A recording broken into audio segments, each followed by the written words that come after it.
mind, I'll just like you to please start from the beginning, because we are going to save this video, and it's gonna go, everywhere in every social platform. So if you don't mind, you can just start from the beginning. You. Okay, Okay. Okay, good evening. Good evening, Africa. This is past 7 p.m. here in Nigeria, and I'm Queen Mercy Ndubisi. I'm an ex-beauty queen and a model. I have my master's in public administration. I'm the founder of the Miriam Ujunwa Girls Foundation, where we advocate for safe space for the African girl child. We educate girls in rural environment on menstruation and menstrual hygiene. And yes. Okay. Yeah. So As well, you forgot. I don't know if it's right. You also forgot. Forgot what? You also forgot to say that you are the founder of Africa Representative Leaders. That is you, girl. I was about saying that, but I don't know if that would be all right for me to mention that. Why not? You are because remember, there's before a baby is born, there's always that process.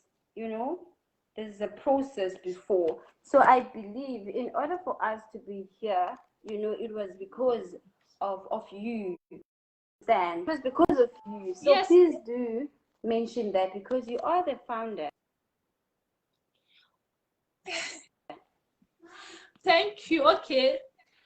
I'm the founder of the African Representative Leaders, and the lady interviewing me today is the co-founder. Like, I won't felt it to be a sin on my part if I don't mention Abby for the success of these African Representative Leaders.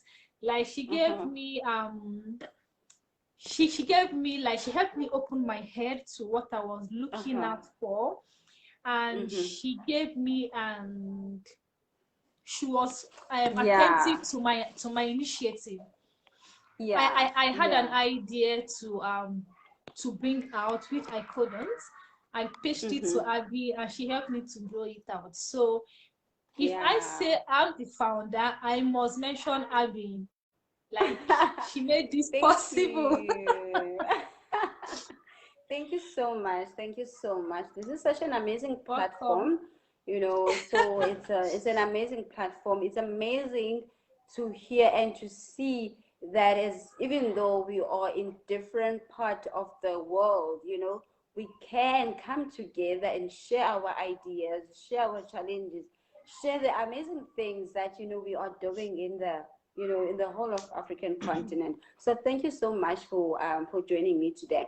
And I know that you are a founder of the Mark Foundation. I'd like to hear as to what are you, when was it established, and what services do you guys provide? So I'd like to hear more about that as well. Okay, Mark Foundation is an abbreviation of Miriam Ujunwa Girls Foundation. And I always get this question, why the name Miriam Ujunwa? Because that is not my name. And I always tell people Miriam Ujunwa is my immediate younger sister who died of abuse at age 8. And we didn't notice on time, and we lost her. So I use her name as a model to advocate for safe space. I also educate parents on being careful who they welcome into their homes, because my parents were after telling us about the danger of neighbors and our society. Little did they know that the devil they were protecting us from is actually living in the same roof with us. So she was abused by my senior cousin, and it's still a dent on the family. And this my senior cousin happens to be someone who lived and enjoyed my mom's hospitality. So we use that platform to educate the society on danger of leaving relatives around you without being watchful of what they Yeah. are doing with their kids. Mm-hmm. So in my own Wow. parts, I added menstruation and menstrual hygiene to it, because growing up in Africa, in Nigeria, it wasn't easy being a girl child. We are brought Yeah. up to see menstruation as a taboo. We are meant to understand that menstruation is dirty and shouldn't be mentioned. Yeah. There were these Yeah. old traditional rules where if you're menstruating, you don't cook. If you're a married woman, Yeah. you don't go close to your husband when you're Sure. menstruating. There's some culture before Christianity came. If you're menstruating, you don't go close to the idols. There were a lot of Wow. merits attached to menstruation. So Is growing it? up, my menstruation started in boarding school, and we just couldn't tell anybody what is wrong with you. But I wasn't an early starter in menstruation. I started at age 16. Yeah. And before then, I have an elder sister who was menstruating. I have senior female cousins that were menstruating. And being in boarding school, I had seniors who were menstruating. So I had little knowledge of it. But it's not something you tell someone, hey, I'm menstruating. And it's Exactly. a dent when you go for classes. I went to a mixed school. It's a mixed school where you get stained. The boys are always quick to see a girl who is stained. And they always tell you, Mercy, you're stained. And you'll be so ashamed of yourself. So I thought of bringing in menstruation and menstrual hygiene to it. And in boarding school, we weren't taken care of, because it's not something you say. So I educate girls on how to carry on themselves when they're menstruating, how to keep clean. I let them to understand that you menstruating is actually a blessing. It is not a That's curse. true. It is not a taboo. Yeah. I tell them that menstruation is not a taboo, it is not dirty, and it's not inappropriate to talk about. Yeah, that is so And amazing. That is we so amazing. also education. In my country, you see some culture in the northern part of my country that forbid the female children to go to school. So we're also trying So to what are some address of the challenges that young girls face in your country? the challenges they face is mostly for those who come from poor background. You see their parents using them as a financial aid, in terms of they let the girls stay at home and hawk or sell things, and let the boys go to school. They have this concept that the girl child will to get married and leave home, while the boy child stays at home to continue the lineage. Yeah. And All right. This.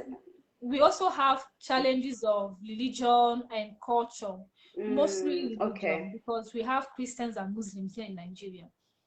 So it is more difficult speaking with the Muslims because they are so keyed into their culture. Is it okay? I think I've read something, or maybe in our last discussion, myself and you, was that a lot of young girls are forced into early marriage in Nigeria. Yeah. So is this something that is happening, more? Is it still happening, or it's just a history, or it's something that was happening back then, Is it something that is still happening daily, where young girls are forced into early marriage, they don't have a say? It is not history. It still happens. Okay, all right. It still happens. It's not history. And recently, you see more of that in IDP camps. IDP means internally displaced persons. The parents will tell you, okay, IDP, I can't afford food, I can't afford clothing, I can't afford shelter, and the government is not looking out for us. they always tell us it's actually we, the NGOs, that look out to them. So they rather give out their kids to get married and leave the body with them. So it is not history, it still happens, but it is more in the northern part of my country. Yes. Yeah. All right, Queen. I know that there's a lot of things that you are doing in Nigeria, empowering girls, and families as well. You are very, very much involved. So I just want to know, what does it mean to you to be an African woman in Nigeria? What does it mean? Because there's a lot of things that you're doing, and there's a lot of things that we hear a lot about young girls being raped, young girls being forced into marriages, and your organization is doing the most. So I just want to know, what does it mean to you? What it means to me to be an African woman is that I wake up every morning and I tell myself I can and I will. Sometimes you don't let the society tell you what to do. You push up, keep your chin up, and just know that I can and I will. You just have to keep pushing. Like if I didn't push myself, I won't have met you, Abby. I would have been where I am today. I didn't let the pressure of, okay, you must get married at this certain age. No. I'm not saying you shouldn't get married when you should.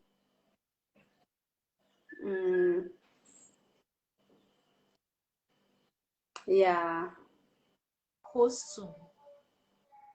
So there's a lot being an African woman, but we don't give up. We wake up every morning and we tell ourselves we can and we will. I saw kind of a motivational speak of recent, and the quote said, "Black woman, you are enough." And since that day, it's been in my head, and I tell myself every morning, I'm a Black woman and I'm enough. Yeah. Wow, that's amazing. I'm so inspired. Another question that I would like to ask you, because of the work that you are doing in Nigeria to better the lives of young girls and parents as well, I want to know, what is your vision about Africa? I think it's very big, the fact that you are part of Africa representative leaders. You are presenting your country here and joined by other amazing leaders who are doing the most. So what is your vision, for Africa as a whole, not only for Nigeria, but as a whole? So recent, I'm writing some little things about Africa. Recent, I developed this kind of love for Africa. I hunger for Africa where I don't want to visit US. I want to visit South Africa. I want an Africa where I want an Africa where my kids want to study in Zambia. I want an Africa where in Nigeria want to go for a vacation in Tanzania. I want an Africa where I would long to visit Malawi. Like, let us normalize visiting ourselves. It is okay to develop in Africa. It is okay to invest in Africa. It is okay to look into our political crisis, because if you look deeply into what is happening in Africa, our issue is just bad government. We have all it takes to be developed more than the European country, but we just have bad government. The issue in Nigeria is nepotism, ethnicism, favor of myself. That's myself. That is a major issue in Nigeria. And I think Africa is just bad government. You see someone on seats and they don't want to. Your tenure is over. Can you please step down for someone else? And again, you see this issue of Africa where the old that refuse to leave the political seats, while the youth who have young brain are on the streets walking around. Of recent, last year, I was being cyber threatened and I was blackmailed. And I said to myself, Yeah. if these people have jobs, they won't have the time to look for who to blackmail. If this person is Yeah. given a political seat, he will use his means of blackmail to channel it into the political affair, and you see the society coming out better. So I Yeah. hunger for an Africa where we see ourselves as better, where we invest in Yeah. ourselves. I don't want an Africa where South African is fighting in Nigeria and they call it xenophobia. That just absolute Yeah. madness. It's not what Mandela fought for. It's not what Azikiwe fought for. Okay. So All right. I just want Africa to wake up and see they are better than what their ancestors were looking out. Yes. Yeah, and we can do a lot together. Yes. We can do a lot together. Our ancestors have actually laid the foundation for us, but we're not using it. Rather, we are scattering it. Yeah, yeah, yeah. Maybe just two questions before I let you go. Since we have our next guest speaker in the next 5 minutes, so I just want you to maybe tell us about, we have this group of Africa representative queens or leaders across the country, what is your role and what do you wish to see happening, because what do you Okay, wish to for see, the Africa representative leaders, which on Instagram you will see us as African Phenomenal Queens. Well, like Abby said, I shouldn't be ashamed to say I'm the founder. Yes, I'm the founder of the African Representative Leaders. And my sister from Manewa said that she'll be giving me the title of the creative director. That will be coming up with a lot of ideas. Why not? So I think I'll be taking on that. I see us to be on BBC Africa. I see us being on CNN. I want to visit South Africa. I want to visit Tanzania. I want to visit Zambia. I want to visit Malawi. And I can't wait to have you girls in Nigeria. Yeah. Nigeria is a lot. Yeah. I have a lot of places to show you. Definitely. I'm coming. I'm coming there. You better get my room ready. I'm coming there. Yeah. Wow. Okay. Opportunities for ladies, for African women. Is it? Okay. I'm so glad. Now I'm gonna let you go so that we can have our next speaker. Thank you. What do you have any message to anyone that is watching? Let's say if somebody is watching and would like to get involved in the work that you are doing in Nigeria, please share your details where people can get hold of you. If you have your organization page, you can maybe just tell where people can get you. Okay, my personal page on Instagram is Queen Ifi 29. My foundation is Mock Foundation. And for we, the African Queens, you can see us as African Phenomenal Queens. Yeah. All right. Queen, thank you so much for your time. And obviously, I do apologize. Sorry, say that again. Okay, my message to the public is that you can be whatever you want to be if you put your heart to it. Just keep pushing. Keep pushing. Yes. Don't give up. I agree with you. Thank you so much. Thank you so much. For having Just me. so you know that you are one of my inspiration women in the country. So it's a blessing for me to know you and to work with you. It is a blessing. So thank you so much for the work you are doing. Please do continue. Please don't hesitate to write it to me. Let me know how I can support or help you in your country, Thank you. Yeah, but I'm looking forward to work with you throughout this year of 2021. Thank you so much. Keep up doing the Thanks. amazing work that you're doing. Ne? Same All right, as you. from my You're side, doing a lot. You're thank doing a you. lot. Thank you so Same to much. you. Thank you. Thanks, Thank you love. so much. All right, bye-bye. Okay, guys, that was Queen from Nigeria. I am going to save a video